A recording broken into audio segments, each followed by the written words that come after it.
What's going on, everybody? It's your boy Stone. I'm back. Yes, back. For the video today, we have a little bit something different from the normal horror stuff. We have the dumbest steps to cancel Penguinz0. It is by Ryan Pictures. If you're new here, my name is Tusto. What's going on? What I usually do is watch 3 scary short films, but today we're stepping away from it because I am a reaction channel. I'm not specifically a horror reaction channel. I just happen to be a horror fan, so that's mostly what I react to. But I'm going to try and step away from the horror stuff as heavy in more recent videos, just to kind of branch out and not get myself like a little box, because there's only so many short horror films I can watch before we just start getting to ones that like maybe aren't that interesting, or we just run out of them in total. But yeah, it's a pretty long one, so we're gonna just get right into it. I'm a really big fan of Moist Critikal, aka Charlie, aka Penguinz0. So yeah, let's get into it. From getting called out for his absurd belief about children transitioning genders. Do you believe that somebody can go through hormone therapy? Can they change their gender if they're a child? I think that's totally fine as long as everyone is consenting. To getting called out for being two-faced. Like, oh, That one was Charlie's super fake. He shits on Prime online, but in person, behind the scenes with the mask off, he actually loves it. My name's Ryan, and these are 6 times Penguinz0 came dangerously close to being cancelled. Starting with Penguinz0's debate with Sneeko, which went. I want to say before we get fully into it, this is kind of like I don't often do these kind of reactions, so apologies for maybe being a scuffed reaction. But I want to say up front, I feel like a lot of the arguments when it comes to Penguinz0, and for those of you who like really know me, I really do try to keep my bias out of things totally. Like, I might be a fan of you, but I'm on the side of just good quality content in general. And the one thing about with Charlie is that he has a lot of good takes, but I feel like a lot of people, especially my generation, like kind of just, I'm 21. I'm not as old as some people might think. But like, a lot of people just want something to argue about. And so when they say like, oh yeah, you know, his takes are just like takes that anybody will have, it's like, sometimes it just takes that a good human being would just have. Why is it wrong for him to have a good take on something? You feel me?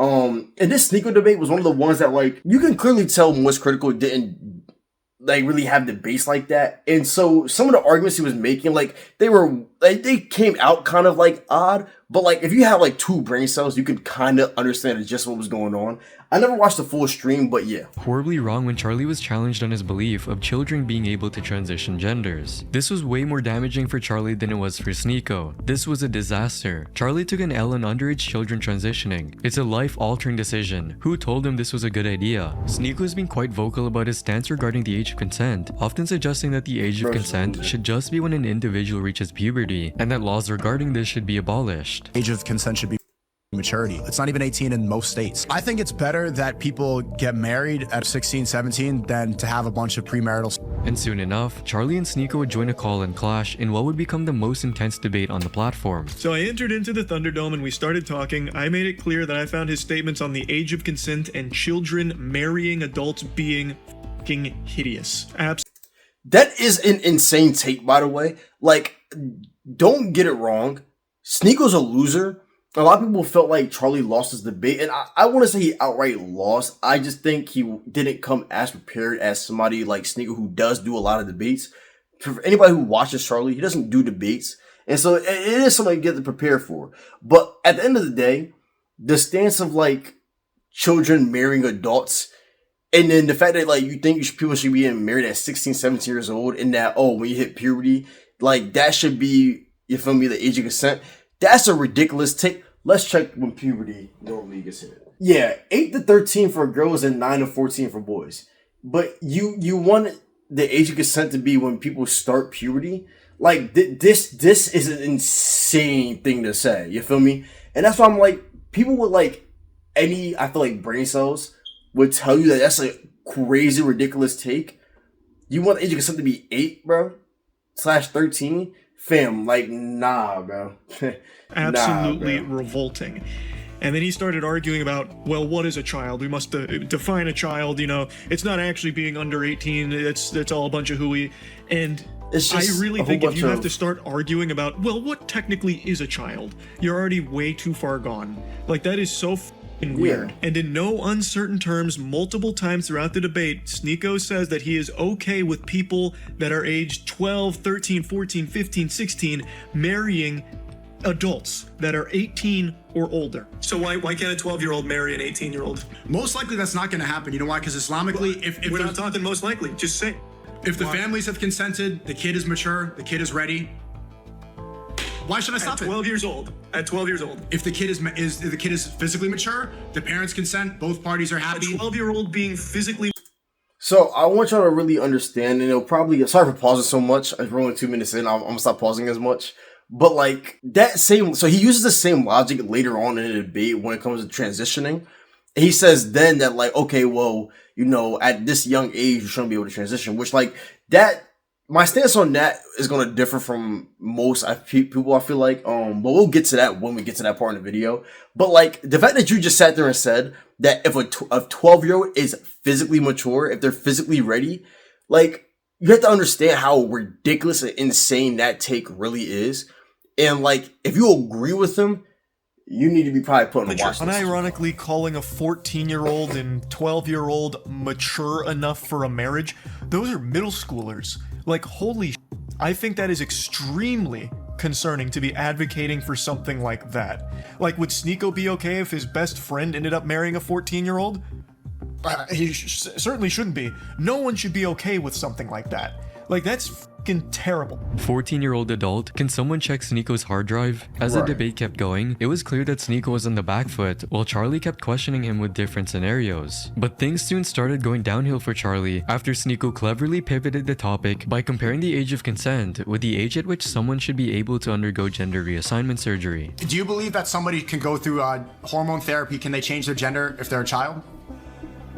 I think that's totally fine as long as everyone is consenting. As you agree with. Okay, so as long as everyone... Your parents are okay with it and you are okay with it, I think that's totally a familial decision to make, yeah. Okay, so a child can cut their penis off and take hormone blockers and change their biology forever, but they can't get married? I want to comment on this. Charlie's stance on the age of consent was flipped against him, making him look ridiculous. I thought he was talking in hyperbole.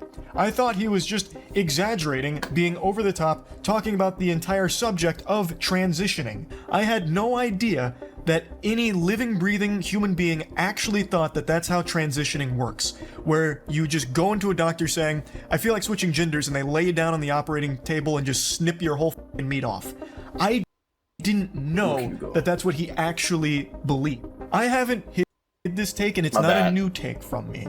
I've talked about this a couple times throughout the years on stream. I have no complaints if a kid gets interested in transitioning and starts talking to their family about it. So their parents start talking to doctors, the kid starts talking to doctors and therapists and all of this, because the process of transitioning is one that takes place over the course of many years. It's not something that just happens like that. But the So before he keeps going, that was my point in like saying anybody with a couple brain cells would know that transitioning isn't just snipping off your penis and you call it a day. It does, like Charlie just explained the entire thing, so I'm not going to reiterate what he said. But like that was the thing when people were like, oh, you know, I see even Nick Merce commented like, nah, that's fucking crazy, dude. But it's like, y'all have to understand that one, the way Sneeko explained it was super out of like the way of how that shit actually works, one. But two, it's like Charlie said, like what person generally does believe that they lay you down and just take off your meat? Man, no more. It's like that makes no sense. But again, it was smart on Sneeko's part to say it like that. And he did kind of bait Charlie into it. It is on Charlie for kind of falling for it. But again, we have to understand the kind of people that we're talking about here. If you ever watch Moist Critical's videos, he's a very like upfront person, but he does also his sense of humor is sarcasm. There's very many times where the Moist Critical out of context clips is him being sarcastic, right? But also with Sneeko, it's like when he says something, he's more than likely being very literal. And you have two people who one is sarcasm based and one is like literal based. They don't clash together in good arguments. And so when you have Sneeko putting it like that, of course, Charlie's going to immediately assume, okay, he doesn't actually think that's how that works, but yeah, whatever. Like you said, if the parents are fine with it and the kid is fine with it, sure. But the kid isn't fine with it today. and then does it tomorrow. He's fine. He gets the information that they need and the research that they need to do over the course of multiple years. And then, in my opinion, once you hit 18 to 21 range, that's when you can really start going ahead and following through the procedures, because at that point, that's when you are fully developed. That's when, like, not saying that they don't know what they want when they're younger, but at the same time, it's like, as an adult, you're getting 18, you're close to adulthood. 21, it's like you're officially an adult. That's when I feel like, in my opinion, you should, like, now is when you can really consider the process, whatever. But that whole debate was so dumb. Which was already done, and Charlie's lack of experience with debating and not being well prepared for it resulted in him falling for Sneako's traps and making himself sound foolish. So all that shit that people keep dogpiling and spouting about me about how I want all kids to go out there and get their genitals chopped off Niggas was dragging it. Fucked up. Like, it's so ridiculous. I recognize I did a horrible job of arguing in this debate, which isn't surprising considering I don't debate. This is not something that's in my skill set, which of course led to some embarrassingly dog shit arguments. And just when you think this is already pretty bad for Charlie, he messed up even further when he tried to come up with an analogy of picking up a sport to play and compared it with gender transitioning. The one I've seen people reference a couple times is when I briefly mentioned sports in this topic.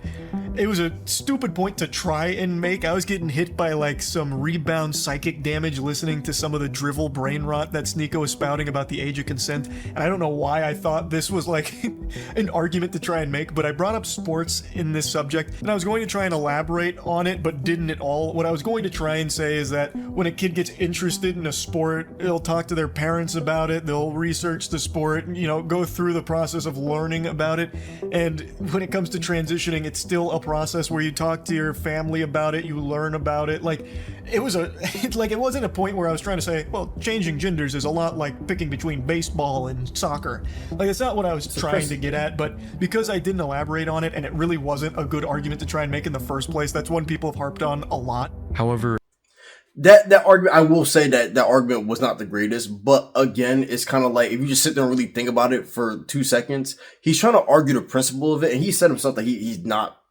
a good debater, which was pretty apparent throughout the debate. I will say that, like, Sneako definitely seemed more seasoned and well prepared for the debate, but it's like, when it comes to Moist Critikal versus Sneako, it's kind of hard to, in my opinion, it was kind of hard for Sneako to win the debate because your takes were genuinely like borderline pedophilic kind of ideals. I don't know, but yeah, he's trying to argue the principle, and I will admit, like, that does, like, the sports analogy, that wasn't the best analogy to use, but again, he's argued the principle of it. You take these two things that you're interested in, and you do research about them before you get into them. That's just the principle of both of them, regardless of how you look at it, regardless of what you want to say. The fact is the fact. If a child wants to do a sport, you do research on the sport. The parent has to okay the sport. Okay, put you in the sport. A child is interested in transitioning, you have to do research about it. Once the parent okays it, once you get older and do the years of whatever you need to go through, okay, whatever. So I get what he was trying to say. Very, very poorly executed though. Unlike the situation with Sneako where Charlie almost got himself cancelled by saying foolish things, the next situation almost got Charlie cancelled for not saying anything at all. In June 2024, Chris Tyson and Dr. Disrespect were under the full wrath of the internet after being exposed as PDF files. However, in the midst of this, Charlie found himself in hot water after Sneako called him out for being biased and not covering the Chris Tyson situation on his main channel when it seemed like he covered Dr. Disrespect's situation right away.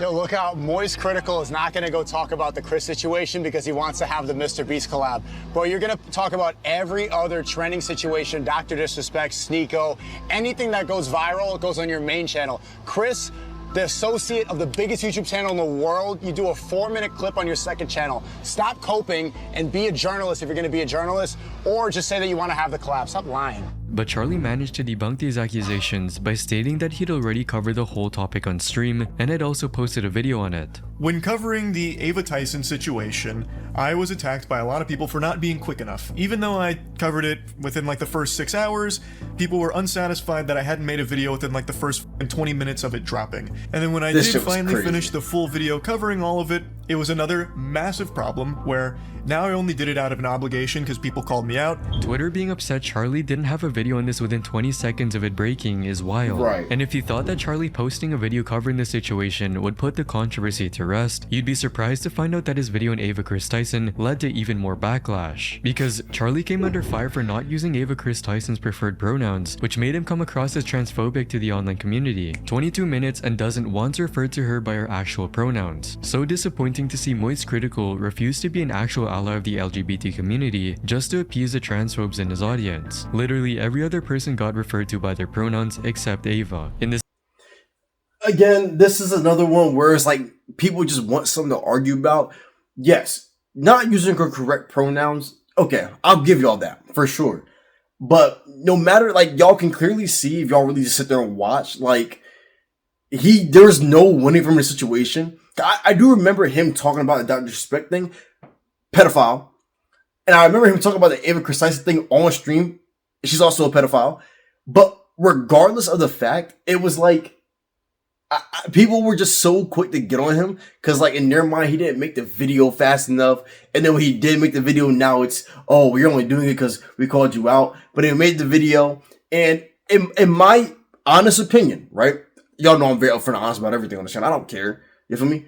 When it comes to somebody that you've been referring to as he for so long, once they do transition, it is a common mistake to sometimes use their past pronouns, right? Now, albeit, obviously, yes, he could have did a better job at referring to her as by her proper pronouns. But at the same time, it's one of those things where it's like, y'all are bashing this man for, and what I would assume is a mistake. Like I said, when you sit here and call somebody him, he, for 90% of YouTube career, and we have to understand too, Ava Chris Tyson was on YouTube with Mr. Beast for a very long time. Longer than the time, at this point, longer than the time that she had transitioned. So when you're calling somebody by one thing for so long, yes, when you're talking about them on video and you're talking about it, your brain is not going to automatically default to using their new pronouns. You feel me? Like, it's one of those things where it's like, people are not understanding enough of basic human, like, just function.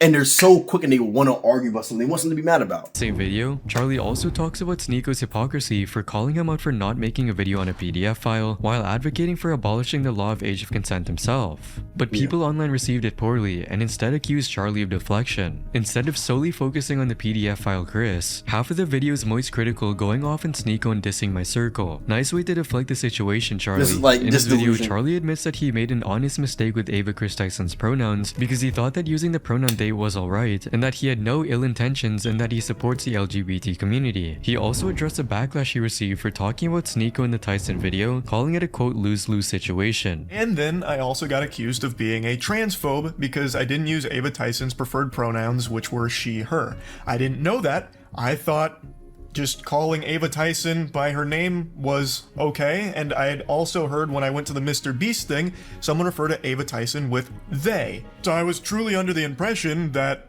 that was okay. I don't understand why people were so mad about him calling her they. Again, this is just the basic English lexicon. When you're referring to somebody and you don't know their pronouns specifically, the safest bet is to call them they. When I talk to you and go, yeah, Chris was over there, you know, chilling, whatever, you don't know if Chris is a woman, a man, transgender, you feel me? Like, you don't know what they are, what they identify as. So the safest pronoun is they, because you don't know what the gender identification is. You feel me? That's just the basic English shit that we've learned in like first, second grade.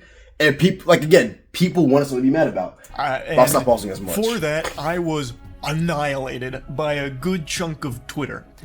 And then annihilated by another good chunk of Twitter because I called out Sneako, who was the main proponent about me covering for Mr. Beast to keep the collab alive. I wasn't talking about Ava Tyson because I wanted the Mr. Beast collab. And I talked about how absurd that statement was, especially given his history with fighting against the age of consent. He's been very vocal about how much he hates the age of consent, And so I talked about that briefly at the end of the video, which then changed the whole narrative for a lot of people, where I never talked about Ava Tyson and only talked about Sneako. So it was a complete lose-lose, because if I didn't talk about what Sneako was saying, I would have been called a coward for not addressing it and talking about, like, well, he was going to cover for Mr. Beast until Sneako called him out. So, like, if I didn't do it, I would have been attacked. I did do it, still got attacked. It really was unwinnable. After near cancellations, Charlie grew tired of the internet's negativity, reducing his online presence. Yet even this harmless action sparked another close call with cancellation. I've been in a lot of drama recently. I'm in hot water and I'm biting on the fart bubbles that pop up in the bathtub here. It is a lot. So let's start with the most recent one today. My retirement.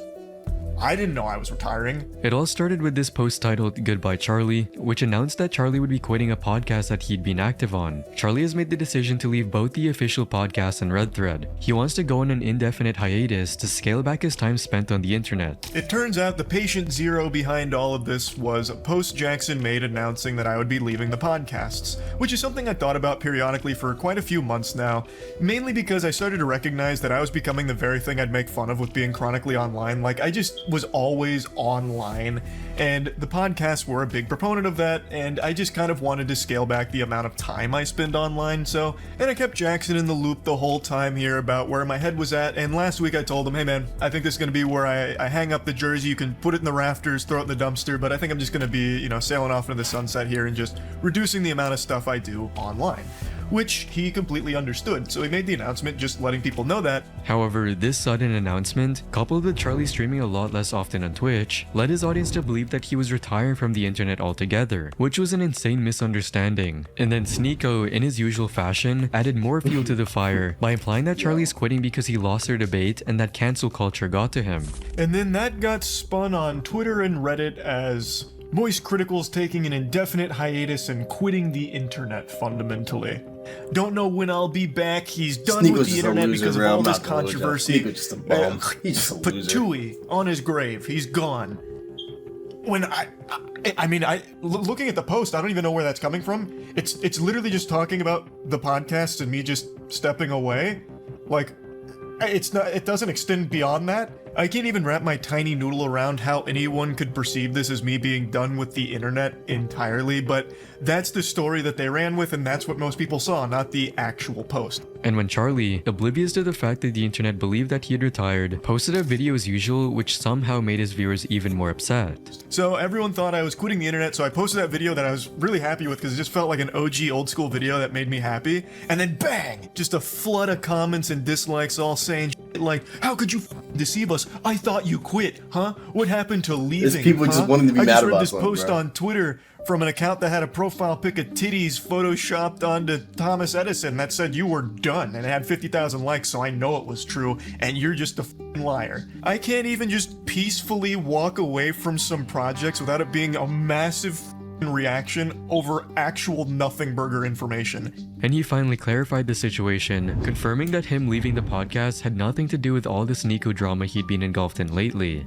So to set the record straight, no, I'm not retiring, despite what the experts are telling you.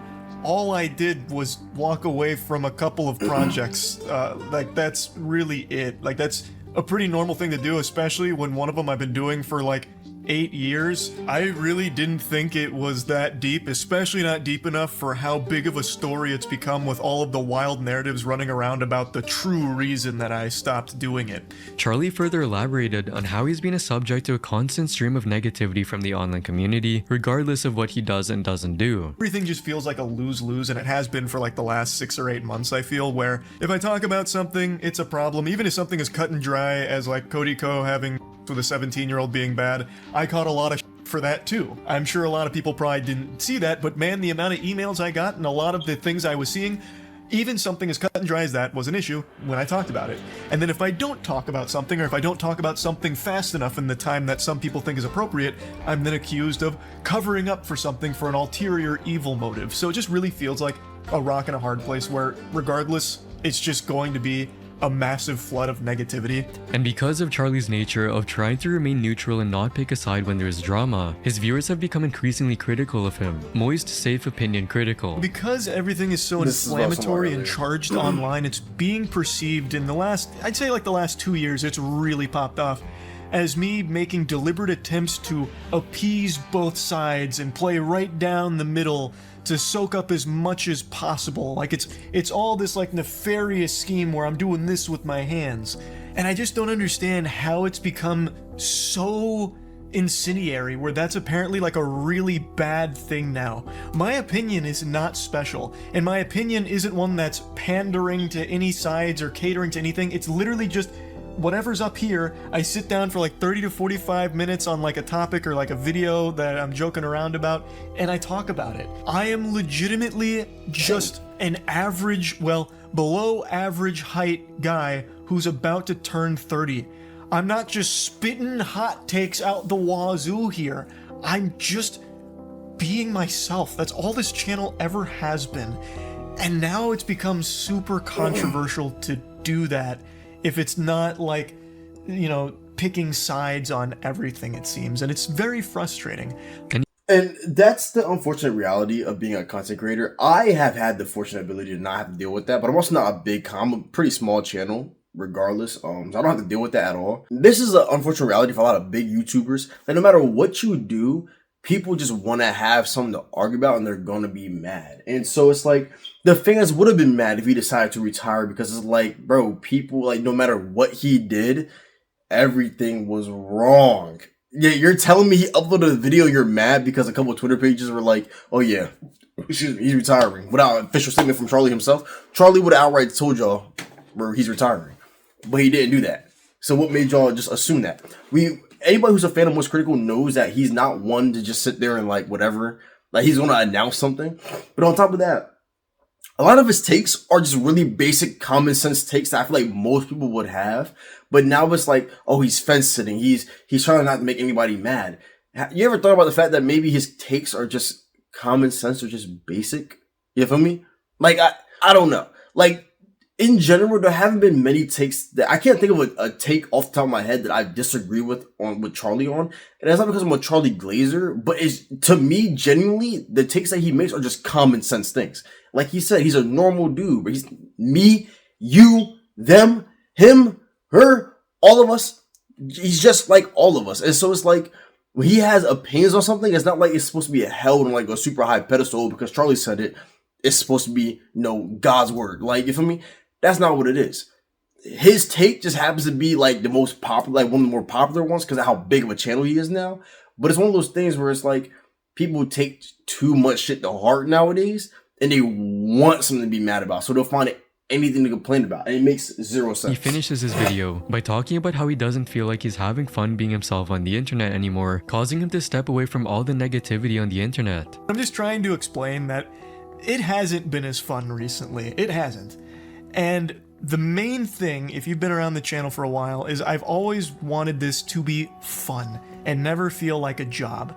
And as hard as it is for me to admit this, a lot of this kind of stuff, it has just started to feel like less fun and more of, well, gotta do this because I'm expected to.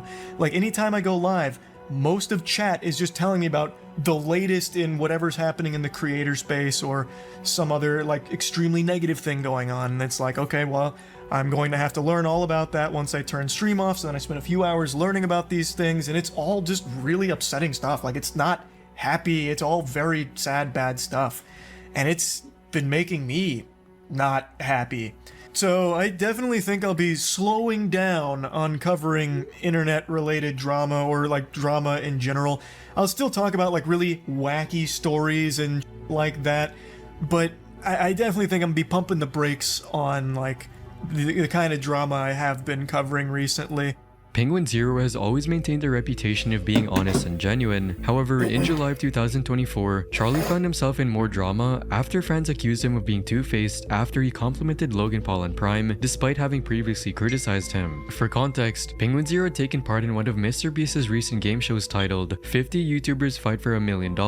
Although Charlie didn't do anything controversial in the video itself, a short clip of him talking to Logan Paul behind the scenes would soon go viral, poisoning the minds of his fans and making them question his character. What's up, bro? Hey, nice How are you, dude? I like your videos, dude. I appreciate I know you've talked some shit, but Everybody hates Logan Paul. Is everyone around Logan just a fucking idiot? I'm always super happy that people don't take it personally. I don't. Okay, I don't. thank God. I understand I'm and I appear to be bro. So good to see you, bro. And also, Prime's pretty fire. Thanks, I'm not bro. allowed to say that on camera. I get it, bro. I get it, bro. Talk, bro. Good luck today, all right? Yeah, likewise, bro. Likewise. Moist Critikal folds in front of Logan Paul after making videos talking about him. This clip left the internet bewildered, with people zoning in on the part where Charlie said Prime's don't pretty know about fire, this not one, so allowed to I'm say that actually on camera, jumping to the conclusion that his online personality was fake.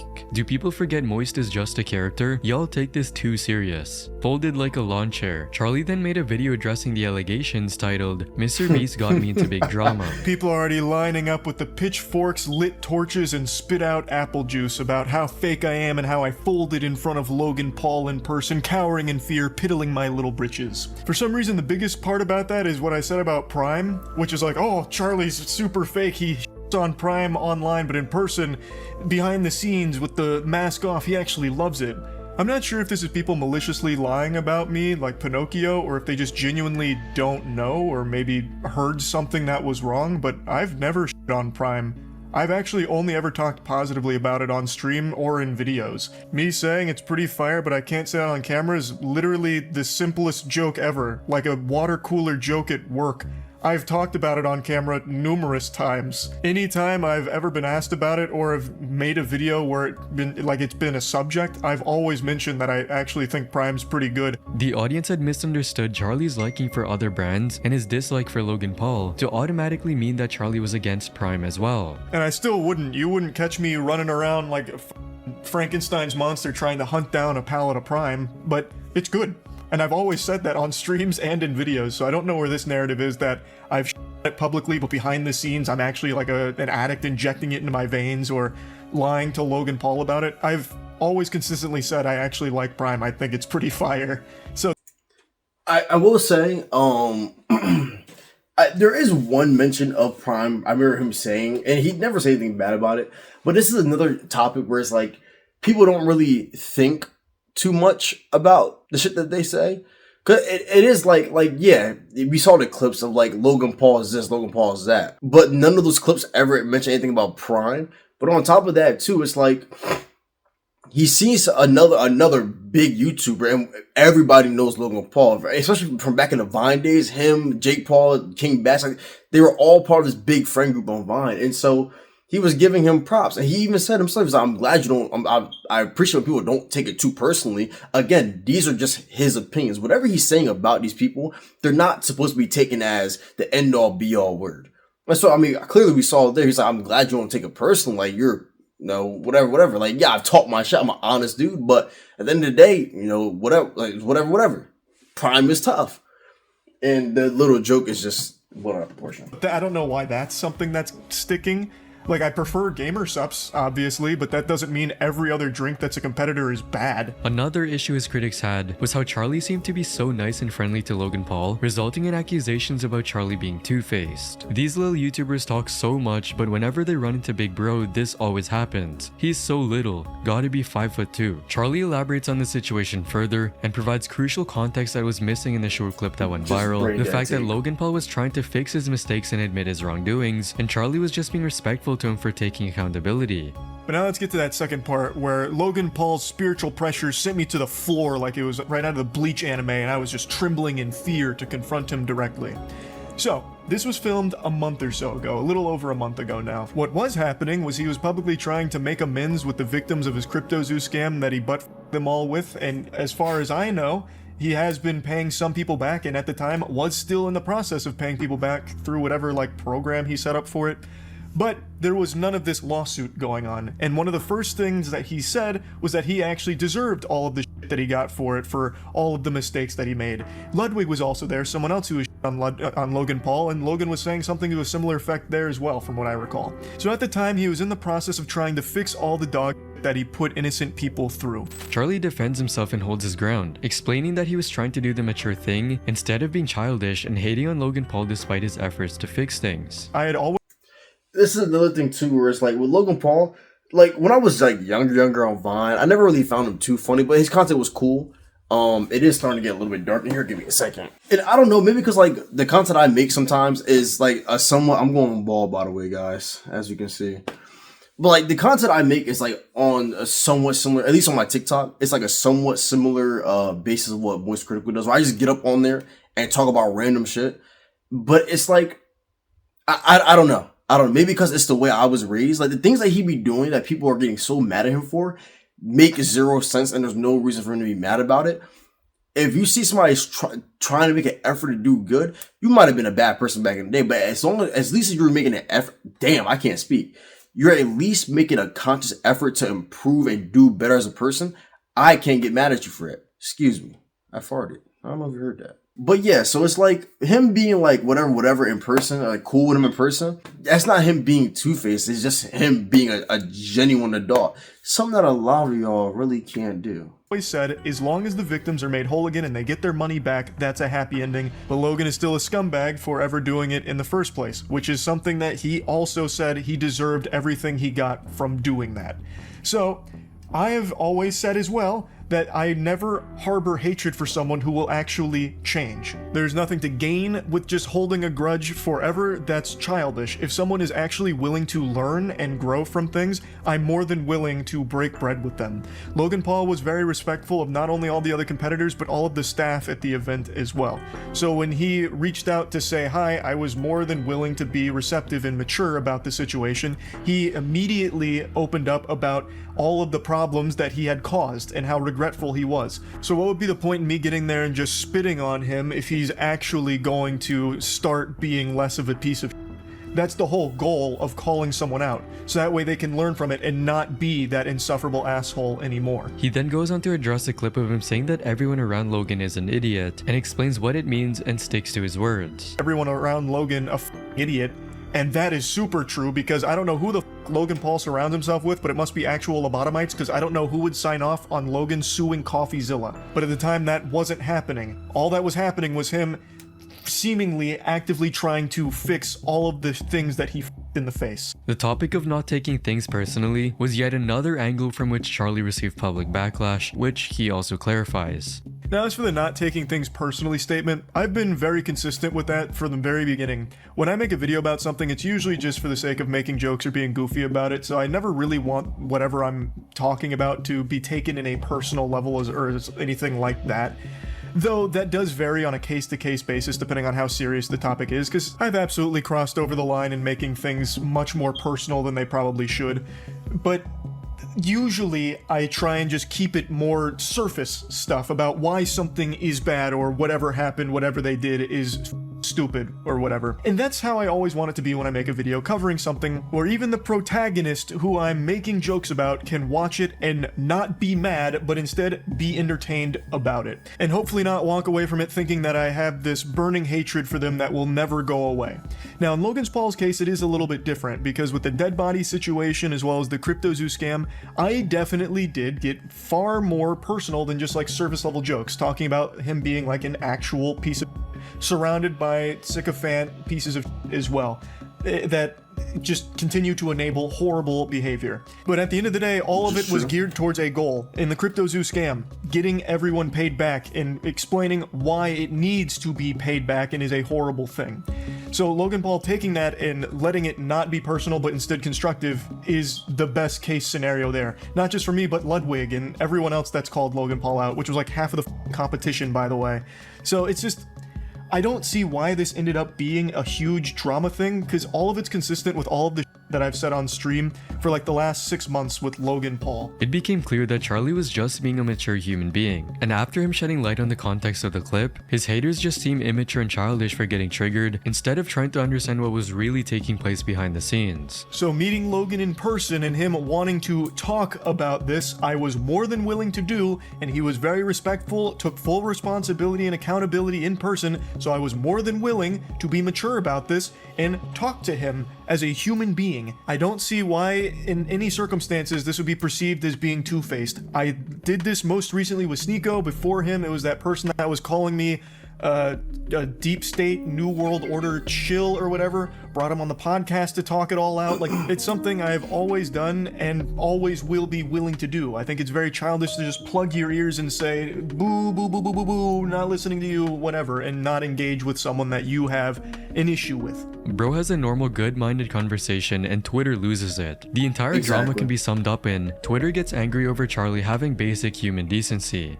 However, unlike the last situation where the bulk of the criticism came from Twitter, Charlie once again faced backlash, but this time from his own fanbase. On the 18th of May 2024, iDubbbz posted a video apologizing for his old, dark and edgy content, where he frequently used racist and offensive slurs as jokes, which had a So I never really watched iDubbbz. I only really know of him so much because of the whole thing between him and Leafy is here. When I used to watch Leafy way back, I was like in middle school. I think I used to watch Leafy. Like, obviously being an adult now, looking back, like rewatching old Leafy videos, like a lot of them just aren't that funny. Like the whole edgy content and like just like the blatant just like weird shit. Like looking back at it, being 21 now, I'm just kind of like, It doesn't really hit the same as it did when I was a kid. Like, I was immature. Same thing with iDubbbz. Same thing with a lot of YouTubers that were of the similar nature of Leafy's here or who had dealt with Leafy's here back. Like Keemstar, I always thought bro was a cornball.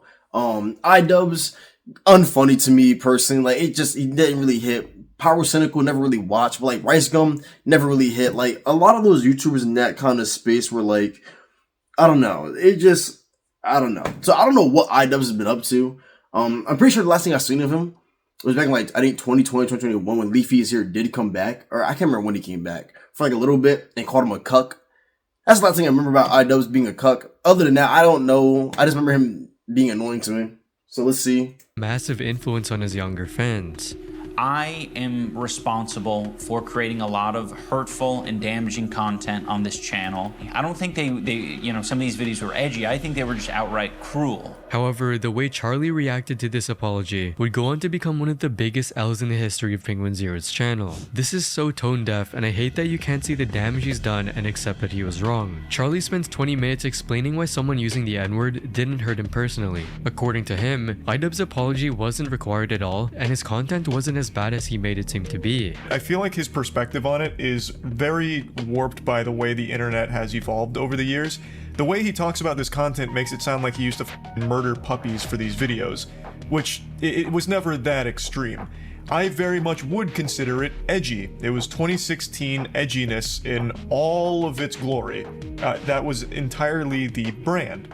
And for its time, it lived peacefully. You know, all four nations, water, earth, fire, air, lived together in harmony with all of this edginess going on. Now, obviously, times have changed, and he has changed. He's gotten older. He's in his 30s now. In your 30s, it's not exactly entertaining to just be spamming slurs for shock humor.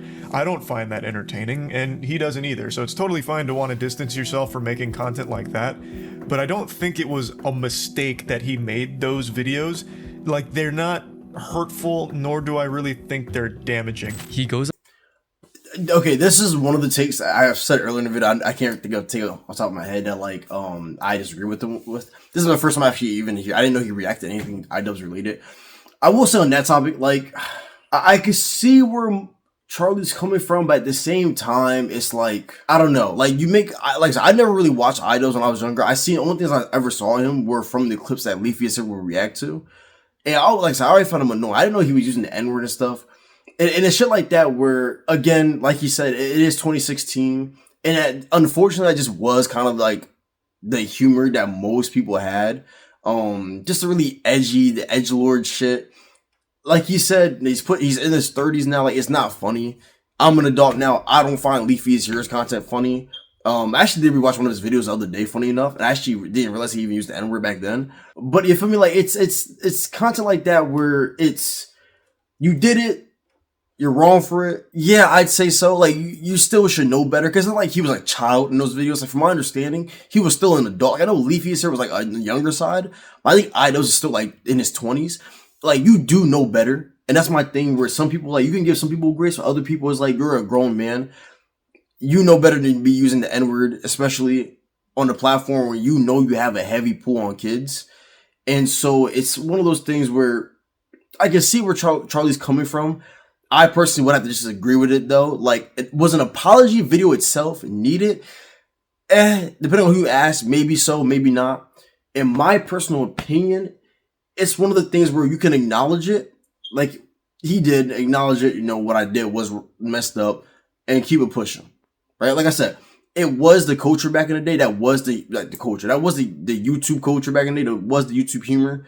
And anybody who grew up watching content from back then, I don't think would take it as personally as people who are like newer YouTuber fans. Like I said, for me back in the day, like I said, I'd never watched iDubbbz. Even hearing that, like, it doesn't shock me that he made content like that. A lot of YouTubers made content like that. Is it okay? No. Like I said, obviously as an adult now too, is I have a different perspective on it now than my kid self was. My kid self probably, like, unfortunately probably would not have cared because I had similar edgy humor because YouTubers I watched had the edgy humor. You feel me? But yeah, it's one of the things where you did what you did. It is what it is, bro. You can't do anything about it now. To state that he believed that iDubbbz's content was never made to be hurtful and was always just a form of edgy entertainment. But at the end of the day, I don't think the goal of his content was ever to be hurtful or damaging. He was just trying to entertain and using edginess as shock humor, which for its time was acceptable online. One of the main reasons that iDubbbz's content was under fire that could negatively impact kids watching and foster racist behavior, but Charlie didn't treat the issue with the importance it deserved. I feel like the main pain point of those videos he used to make is the slurs in them. Like, his catchphrase was 2 slurs strung together, right? Like, that's not exactly something to be super proud of. I get that. But to go back is the slurs in them. Like, his catchphrase was 2 slurs strung together, right? Like, that's not exactly something to be super proud of. I get that.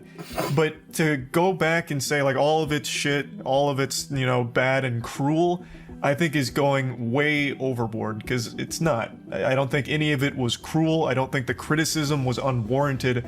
But it's fine to just regret the way you handled it to a certain extent without saying all the content was damaging or cruel or bad. But Charlie would okay, so when he says it like that, like I can understand a little bit more where he's coming from. That like maybe all his videos weren't cruel. Like I said, in being relative to what the YouTube landscape was back in 2016, what he made wasn't cruel content. It was normal content to see on YouTube. Sure, other adults, like our parents and stuff, would have looked at it like, what the hell are you watching? You shouldn't be watching this. But like, for most people who just were like, I was a YouTube kid. I still am low-key. But like, people who were just on YouTube and that was like their thing, it's one of those things where it's like, that was just normal content. So I see what Penguinz0 was trying to say. Like, relative to what the YouTube landscape was, it really wasn't cruel. It wasn't bad. And probably all his videos probably weren't even that bad for real. Like, I've never watched iDubbbz. But hearing his catchphrase was 2 slurs strung together, that is insane. You should know better. Like I said, that's an adult. But like, I can see what he's trying to regret posting this after seeing the flurry of angry and disappointed comments by his own fans calling him out for defending iDubbbz's old and racist content and trying to criticize him when he was just apologizing and trying to fix his mistakes. I don't think Charlie is fully grasping the impact iDubbbz content had on kids back in the day. That's what I was only just 5 saying. minutes into Moist Critical's take about iDubbbz's apology, and it's the worst take ever. He deadass said it wasn't harmful to anyone but the people he targeted in his videos, and that he doesn't really think the apology was really warranted. Even his commenters disagree. Many of his own fans had experienced firsthand the harm that normalizing slurs and racism caused in young kids who didn't know any better and felt like Charlie was not understanding the weight of these words. I'm a huge fan of yours and I happen to be black. It's tough watching you dismiss something that was tough for me to deal with. I get where you're coming from, but you aren't a part of the groups he has hurt. Please have some empathy. But my experience being a light-skinned man, like for me, like I said, I didn't watch iDubbbz, so I wouldn't have known that. But like, like I said, I never even seen the Leafy video when he said the N word until like recently. But like even then, it's like my experience wasn't like I'm not surprised by it at all. Like when I was younger, I really wasn't accepted by black or white people because I was just light skinned. Like people that were darker than me didn't consider me black; they considered me a white guy. But then white people considered me a black guy, so I really didn't have a place of belonging. And so a comment like this, though, like I can definitely feel it for sure. Being older, I can feel it for sure. When I was younger, I did struggle with like just I guess self-identity because like I said, I didn't really feel like I belonged anywhere because I was just a lighter skinned man, and it was ridiculous. Like oh my god, look at me started, bro. But yeah. So that's what I'm saying. Like for Charlie to sit there and be like it didn't hurt nobody, this and that. The comment has some some merit to it. A white man speaking on a white man dismissing another white man saying the N-word, it really isn't your place to speak about. And I know some people are going to be like, oh my God, here comes a race thing, this and that. But it's just the fact of the matter that the N-word does not hurt white people like it does black people. It has zero effect on white people. But for black people, every time a person says it, we know there's a double meaning behind it. And so it's one of those things where it really wasn't Charlie's place to speak on the dismissal of the N-word. He could have kept it as, oh yeah, the N-word, absolutely wrong, terrible. And that was it. Could have kept it pushing. But like to dismiss it and say it didn't hurt nobody, it wasn't cruel. And he was saying that his intention wasn't to hurt nobody. And that could be partially true, but at the same time, again, he is an adult. He knows the power he has, especially over kids back in 2016. The kids back in 2016 are my age now. Like we're all one and the same, and I know people like personally who are like just a-holes, but a lot of their favorite YouTubers were people like iDubbbz. You feel me? And that's the thing. It's like where 15 when Content Cop was popping, and it had a direct effect on me and my friend group. It made us feel like using certain slurs was a lot more okay than it was. It feels like Charlie is being extremely generous with his assumption that most people understood the slurs to just be a joke. You don't have to dive very far into iDubbbz's community to see the horrible, genuinely bigoted fan base that he has fostered with his old content. I think it's perfectly understandable to become guilty and self-loathing seeing something like that caused by yourself. Charlie had screwed up big time and his entire fanbase had turned against him, which prompted him to quickly post a follow-up video on the topic titled Huge L Take, where he brings up the criticism and implies that it was just a misunderstanding between him and his viewers. Which means it's my responsibility to make my intentions known and clear. And I don't always fully convey it effectively. And then he goes on to clarify and apologize in typical Charlie fashion for the way he messed up in his previous video. The point of my video was never to attack the idea that someone growing and regretting things they've done in their past is a bad thing. I really thought I made that clear, but I must have missed the mark since so many people are saying that the whole core component of my video is to attack the fact that he's apologizing for personal growth and doing things that make him happy, which I never meant to convey, and if that's what came across, then I'm sorry that I missed the mark so drastically. Just hold the L, brother. You earned it. Even the most reliable voices can slip up, and while Charlie is known for his brutal honesty, he's not always as meticulous with his research, which has led to a few instances of misinformation slipping through. One such instance started with Penguinz0 posting a series of videos dissing YouTuber and comedian Def Noodles and a comedy show that he had organized. But much to his dismay, his videos were later found out to be very poorly researched, and some of the things being said were just plain wrong, which was pointed out extensively by YouTuber Sid Dwyer in his video titled "We Need to Talk About Critical's Misinformation Problem." Charlie's first video on Def Noodles was titled "I've Never Seen Something This Horrible," where he made fun of the event and also spoke out about the format of the show. It's gonna be a really special night today. We have some really amazing comedians. We're gonna just roast the shit out of each other for your enjoyment. So, that's not exactly the format. What he did is he assembled a few people who said they've told a joke before in their life, and he had them roast each other. But they didn't. Nobody knew each other. Literally nobody. So all they can do is roast each other's appearance because they don't know them. They're random people that he got together and told them to roast each other.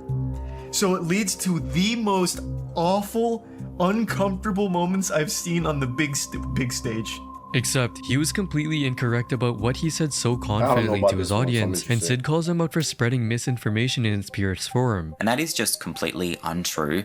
This wasn't just a random group of strangers. They all either knew each other or knew of each other. Yes, Charlie was actually correct in saying that these two people hadn't met before, but to assume that everybody there hadn't met before was just completely inaccurate. Well, just to paint a picture, everybody here knew each other, right? Like they were either friends with Steven or friends with Corey or friends with somebody, and everybody kind of pulled together. But the fact that he says that nobody there knew each other when he literally just doesn't know if that's true or not is just spreading misinformation in its purest form. And he uses that information that he made up out of thin air to say that that is why the roast is so awful. Like, he repeats it multiple times throughout the video as if it is actually true. But this is something that he completely made up. Def Noodles made an apology video in response to Charlie's commentary, except it was just a satirical joke video and not a genuine apology. The greatest crime that I committed was to have caused the great Moist Critikal to cringe. Would like to extend my sincerest apologies for causing you to cringe while watching my roast battle. Charlie then makes a second video reacting to Def Noodles' apology, titled My Response to the Drama. And right off the bat, you can see that Charlie thought this was a genuine apology video, and he took it pretty seriously. I also don't understand why he titled the video an apology to Moist Critikal. He doesn't owe anyone an apology, least of all me. I loved it. I thought it was delightful. But at the end of the day, it's not a big deal. He put on an event and it didn't go over super well with the majority of people, and that's fine. He then realized that the entire apology was sarcastic and dramatic. I just can't help myself. I can't keep my dick in my pants when it comes to creating problems and destroying my career. I just need to f it. My career. I need to f it up. I think it's important to note that this entire 10-minute video is sarcastic. The entire 10 minutes is spent in full sarcastic monologue like it's a high school drama club exercise. And I really don't see why he would think that's a good idea. But unfortunately, what Charlie missed is that the whole apology was meant to be a joke, and that Def Noodles' channel was known for having unserious content. He is joking. Yes, it is not funny by any means, but it is obviously a joke. This is not a genuine apology. If Charlie looked into Def's content just a little bit, he would know that for the last month, Def has been making these joke apologies. It's super easy to miss the point with one of Def's jokes, but it was very obvious that his apology was a joke, even if you didn't know that he's been doing it as a thing. So that is Charlie just completely misrepresenting a situation because he didn't do his research beforehand. Despite the massive negative reception for the first Super Roast battle, Def Noodles continued to organize more roast battles, and much to his misfortune, he would be back on the spotlight of shame soon, when one of his Super Roast battles got seriously out of control, and Charlie made a video reacting to the drama titled YouTuber Comedy Event Ends in Disaster.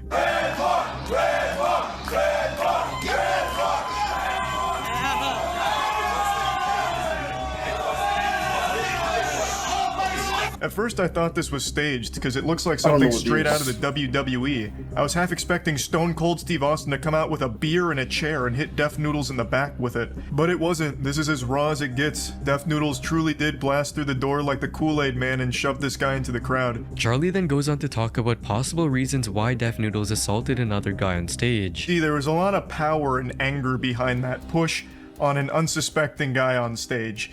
Again, I don't know the history between this guy and Def Noodles, but apparently the reason he pushed him is because that guy, whose name is Salvo, went to the show to harass the crowd and interrupt the show. He also encourages fans to fight Def Noodles fans in the crowd. And Def Noodles retweeted that explanation with the truth. So if this account is to be believed, then the guy went there with the sole intention of causing a bit of a ruckus, a little pandemonium and chaos.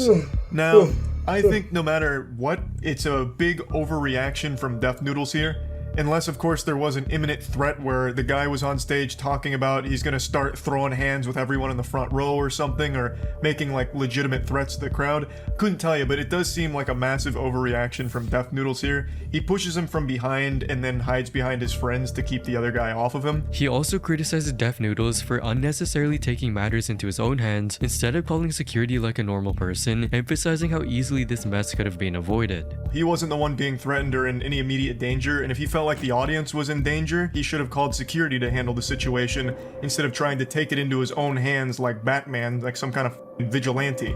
You know, this is a situation where he should have relied on the professionals that were there. Apparently there was security there, so he should have had them do their job and take this guy away if he felt like he was a danger to the crowd. But he didn't. He came up and shoved him from behind, and I don't think there's any way for him to really justify that and come out looking good from it. Charlie was right to talk about Def Noodles' overreaction, which was very much unwarranted. But what Charlie didn't know is that Salvo Pancakes, the guy who got assaulted, was actually invited to the event by Def Noodles and not some random guy who got on the stage with the intention to derail the event like Charlie had previously speculated. And in Charlie's reaction video, he says that he doesn't know the guy involved and he doesn't know anything leading up to it. And he actually does come under fire for spreading misinformation about Salvo Pancakes in this video. Charlie essentially says that this guy, Salvo Pancakes, only showed up to harass people and cause commotion. And that isn't fully true. Def Noodles and Salvo did have an arrangement that Salvo would show up and they would do a roast together.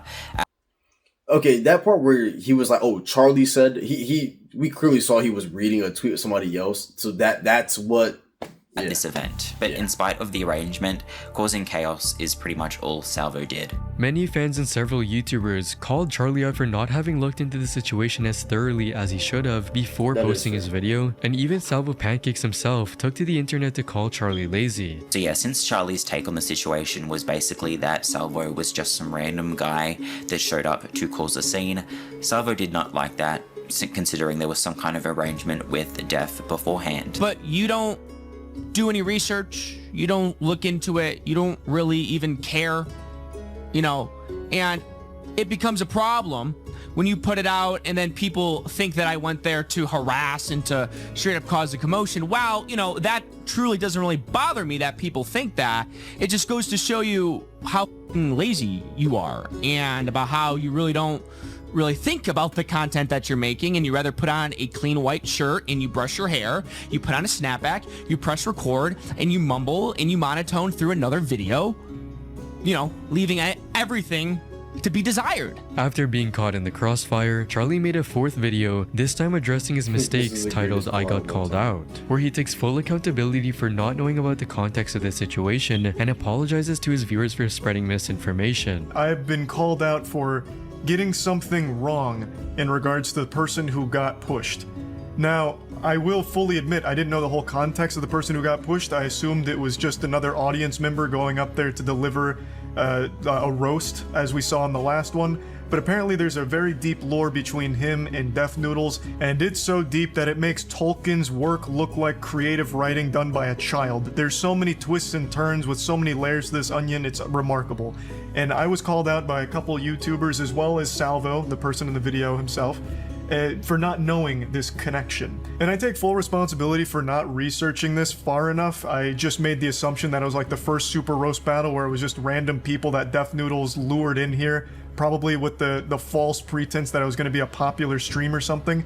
I didn't know that there was anything deeper to it, and I'm sorry for that. Despite this misinformation problem, no one can deny that Charlie truly deserves the respect of his fans for being so transparent, for fixing his mistakes whenever he gets called out for it. Charlie has no toxic ego. Whenever he's told he's wrong about something, he makes a video without delay to correct it. More YouTubers should take notes. This is why I have a ton of respect for this man. He's probably the only YouTuber I've ever seen that really genuinely apologizes for messing up or getting something wrong. Well, that was the dumbest times that Penguinz0 got to get tried to get canceled, or almost got canceled.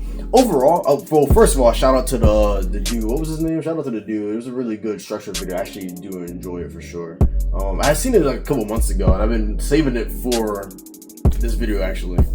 But yeah, shout out to Ryan Pictures for sure. The overall take of it, like, generally is Penguinz0 perfect? No. Does his opinions be held to some higher standard more than like other people's? No. Just another human being, normal dude. But a lot of the time I feel like people are just looking for something to be mad about, and so they'll just nitpick every last thing.